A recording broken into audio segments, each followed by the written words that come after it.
Hi guys, welcome back to another video, and today I'm using the new camera, the Canon EOS M50, and I hope you can notice like a difference in the video quality.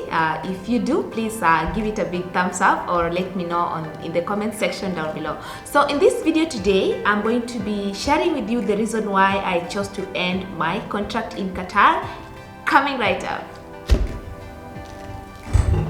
So maybe if you are new to this channel, okay, you're most welcome, and hoping don't feel like you're getting into the boat when it's getting to an end. No, in fact, it's just the beginning of maybe a new and an even better chapter in my life, and that is what I'm really hoping. But yeah, there have been a lot of speculations about why I decided to leave Qatar. Some people suggested that maybe I'm going to join my boyfriend in the UK. Somebody even said that maybe it's because I am going through a dry spell. You know, there have been so many various crazy comments. I just couldn't help but laugh. But now this is my truth. So instead of you speculating, I will let you know. There's so many reasons why. And one of them, to be honest, is, and this is the most important one, is that I'm just done being away from my kid. She has been complaining over and over again as to why I'm working away from her, when she can clearly see that her aunties are right there with their kids, and just the idea of the fact that I have to make money from outside the country, just it's not selling with her anymore. So that's the reason why, and maybe the biggest one. And then the second one is that if you guys can remember from my previous videos, you know that I've been studying, I've been doing exams, I've been on this very serious academic project, and it just got to a point where I couldn't continue with it in Qatar anymore. The thing is, you know, we have been under lockdown, and every time I needed to go and do an exam, I needed to get some special authorization to even leave the camp and go and sit for my exams. So I took the test, I think maybe 6 times. I took the English test, and then the French test. I used to take them simultaneously. So I prepared for my final test, and I really was hoping that it was my final. I gave it my all. I studied, I prepared, I prayed like crazy. And the reason why I put all the effort into that test is because I had been given the very last chance. I was told that clearly, we are not going to give you any more permission to go and do your tests. We've been supporting you enough, and just we are done. Because other people will start complaining, like, okay, if you are getting this treatment, then they should also, like, I don't know. So I thought, and I told God, you know that this is my very last chance. If I don't pass this test, then I cannot stay in the country anymore. I'll have to go back to Kenya so that I'm in a better position to complete my project. So, and you cannot imagine, as luck would have it or would not have it, 7 days after taking the test on 21st of January, I got my results back. And you know, this language test, you normally take them in 4 sections. Like you'll take the listening test, the reading test, the speaking test, and the writing test.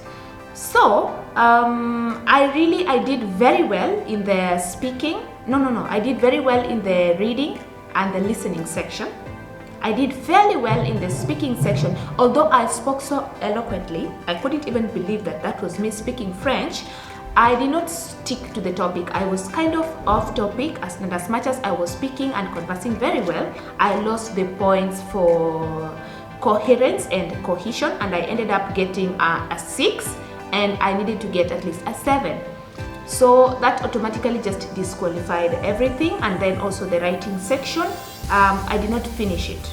I was panicking, and I was using a keyboard called Asiati. This is a French keyboard, and I was really struggling to get the accents. Where is the, I don't know, and French has so many accents. If you have studied French, oh my god, there is an E with an accent. I don't know, axio circumflex, axio tema, axio have, all those accents. It was just a mess, and I ended up not finishing that section. So I got a 5 when I needed a 7. And then the rest of the sections I got an 8 and a 9 when I only needed a 7. So I thought, you know what, that's it. And on that very day that I got my exam, I decided to give my resignation. And when I was asked, I told my boss that it's because I don't have any other chance to take this test, and it's important for me if I want to like succeed in life.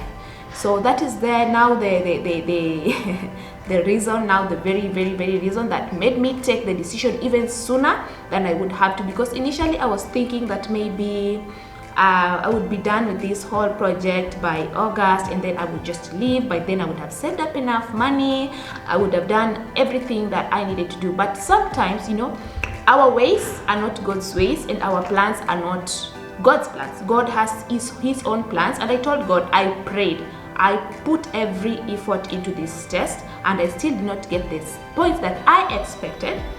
So in short, and I told God that, you know, if I don't get those points, I have to go home. And God said, yeah, you have to go home. So voila, that's the reason. Now I have to go home, and when I go home, I have to go sit for that test. So that's the truth. These other reasons, whatever people are coming up with, are a lie. It's not even because of frustration, it's not because of the lockdown. No, really, that would not be a very good reason for me to go back home. Because if it was the lockdown and if it was the frustration, you know that right now we have every opportunity to change and to go to other companies. And if I could have, I would have, but I just thought that no, I want to go and complete my project. My idea was not to go and continue working somewhere just to buy time, but my idea was to do something that was more meaningful in my life. So guys, I hope that is clear now. And of course I have just a couple of days left, and I cannot wait. At some point I decided that you know what, I would extend for 2 more months. And then I got really pissed off about something, and I said, enough is enough, no more sacrifices. My, you know, my peace of mind is more important than anything else. And also when it comes to my kid, just getting her on the phone is normally very difficult, you know. Otherwise I have to, nowadays I used to use Geo Safari to communicate with her, but nowadays I only get to speak to her once a week, and that is when I buy the actual credit, you know, the Hala 10, and speak to her, because trying to get my mom on the line online is just, it's something else. So yeah, those are the reasons why I really miss my kid, and I cannot wait to go home. So you guys, of course, if you haven't subscribed, please do so that we see where this journey of life is taking us, and of course we are in it together. So yeah, I can't wait to see you on the other side, and that means in Kenya. And let's see what God has planned over there. You know, I was telling myself, and I know it's taking a big risk, leaving a paying job. I won't say a well-paying job, but it's not that badly off. But leaving your job and going and embarking on this adventure that you don't really know what lies ahead, it takes faith. And a friend of mine called me last week, Mary, and she told me, wow, I saw your video and I just realized that you're going back home, and wow, I want to commend you for your bold step, because personally I wish I could do the same, because when I went home I realized that my kid really needs me, and I've missed so much out of her life, and now she's about to go to university, and I just never get to spend time with her like the way I should have again.